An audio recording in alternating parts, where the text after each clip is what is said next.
Tormenta desata terror en Veracruz. Sí, el viernes en la tarde, Veracruz volvió a quedar bajo la furia del agua. En Banderilla, un aguacero convirtió calles en ríos y hasta una camioneta fue arrastrada como si fuera de juguete. Las imágenes se hicieron virales de inmediato. Una joven grita desde su ventana cuando ve cómo la corriente se lleva a una Nissan vieja cuesta abajo, mientras un perrito queda en medio de la desesperación. Escenas que parece repetirse año tras año y las autoridades, bien, gracias.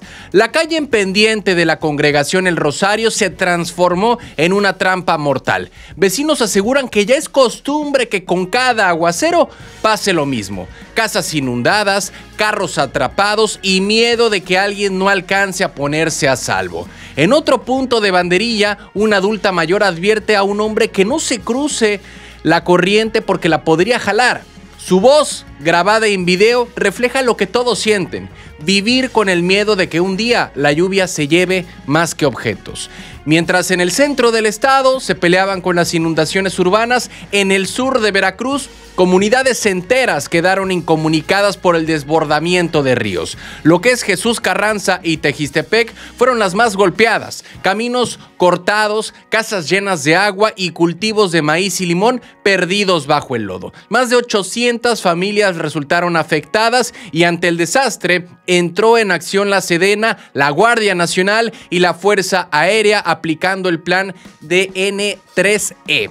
No fue un plan fácil, hubo que llevar la ayuda por tierra, por aire, por agua, en helicópteros inclusive, lo que fueron camiones y hasta lanchas. Los militares entregaron más de 1,000 despensas en 14 comunidades, 5 vuelos en helicóptero y más de una docena de camiones llevaron esperanza donde el agua había borrado todo. Las escenas fueron muy distintas a las de Banderilla. En Tejistepec los pobladores no reclamaban, sino que agradecían. Recibían arroz, frijol, aceite, lo mínimo para aguantar, pero con el valor de la esperanza. Inclusive una mujer al recibir su paquete llegó a comentar que con un poquito que les llegue ya es mucha bendición. Así que la solidaridad de los soldados fue vista como un respiro en medio del desastre. Y lo más preocupante es que esto apenas comienza. El pronóstico dice que las lluvias seguirán cayendo y las comunidades saben que podrían volver a inundarse en cualquier momento. Por ahora, el ejército seguirá en alerta, pero lo cierto es que miles de familias veracruzanas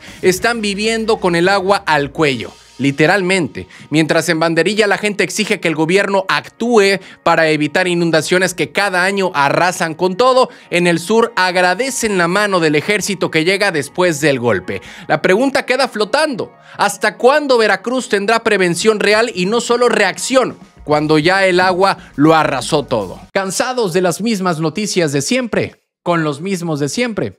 Aquí lo contamos sin rollos, directo y diferente. Dale click a la campanita, suscríbete y entérate de lo que de verdad está pasando en Veracruz y en la política. Noticias locales.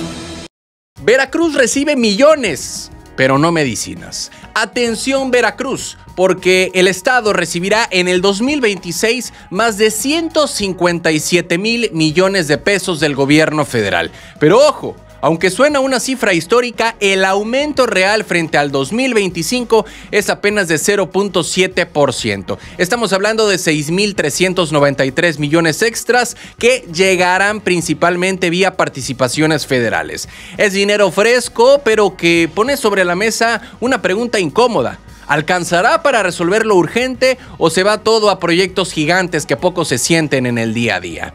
Por un lado, el ramo 28, las participaciones libres, sí trae buenas noticias. Crecerá un 4.2%, pasando de 75,000 a 81,000 millones de pesos. Por el otro lado, el ramo 33, que son recursos etiquetados para servicios básicos, apenas subirá un 0.5%. Y lo más delicado: habrá recortes fuertes en salud y en infraestructura múltiple. El gran respiro viene en el Fondo de Nómina Educativa y Gasto Operativo. Este famoso FONE para el 2026 subirá en 3,192 millones de pesos, lo que significa 5.2% más. Eso implica que habrá más recursos para sueldos de maestros y operación de las escuelas, un tema que siempre causa presión en los estados y que al menos en Veracruz recibirá un empujoncito. Mientras tanto, en salud el panorama es mixto. El Fondo de Servicios de Salud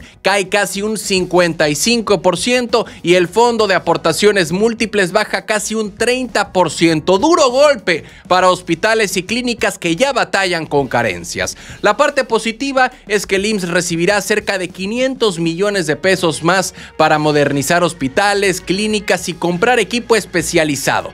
No compensa del todo, pero al menos hay un respirito. Donde sí hay un músculo es en la inversión federal directa, porque Veracruz pasará de recibir poco más de 28 mil millones a 57 mil 663 millones de pesos, más del doble que el año pasado. Así que el pastel se reparte entre tres gigantes: Pemex con casi 40 mil millones, la Marina con más de 13 mil millones y la CFE con 4,600 millones para reforzar Laguna Verde y la red eléctrica.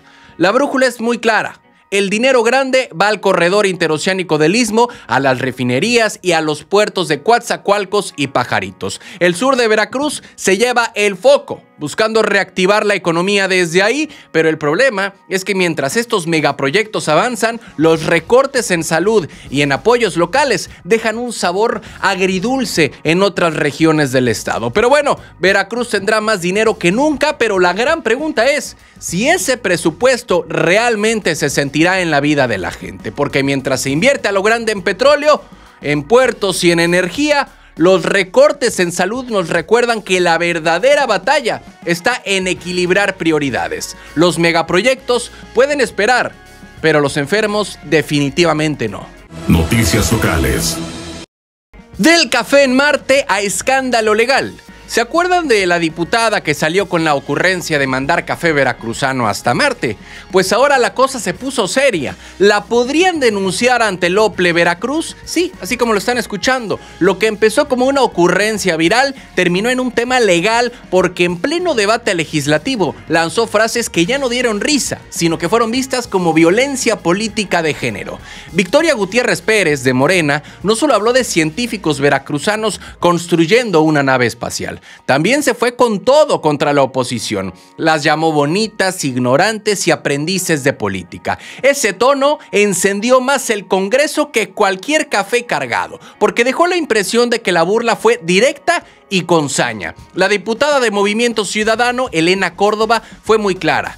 Ya analizan si llevan esto al OPLE. Según ella, no es la primera vez que su colega se pone en ese plan y lo ven como un patrón de insultos constantes. Así que de la risa por el café interplanetario pasaron al enojo por lo que consideran violencia de género desde la propia tribuna. El choque empezó por el famoso Festival Internacional del Café del 1 de octubre. Morena proponía un evento con escenografías llamativas, funerales con café, astronautas tomando café, hasta estudiantes trasnochados con su tacita. Pero la oposición dijo: a ver, eso estará pintoresco, pero no ayuda en nada a los cafeticultores. Y ahí fue donde la morenista explotó contra las legisladoras que se atrevieron a cuestionar. Para la oposición, el asunto es muy clarito. Morena habla de que es tiempo de mujeres, pero cuando una diputada no piensa como ellas, la descalifican en público. Ese contraste fue lo que encendió más la discusión y hoy tiene a la diputada en la antesala de una denuncia seria. Si la queja llega al OPLE, podrían obligar a la legisladora a disculparse públicamente o hasta sancionarla políticamente. Y todo por no medir sus palabras en un debate que en teoría era sobre apoyar al café veracruzano. De la risa con lo del café en Marte pasamos a un caso que ya está en los reflectores y que podría terminar muy mal para ella. Así que miren cómo cambió la cosa. Lo que parecía un chiste de sobremesa ahora puede convertirse en un expediente en tribunales. Y queda la lección. En la política no todo se trata de ocurrencias, porque una palabra mal puesta puede pesar más que un costal de café.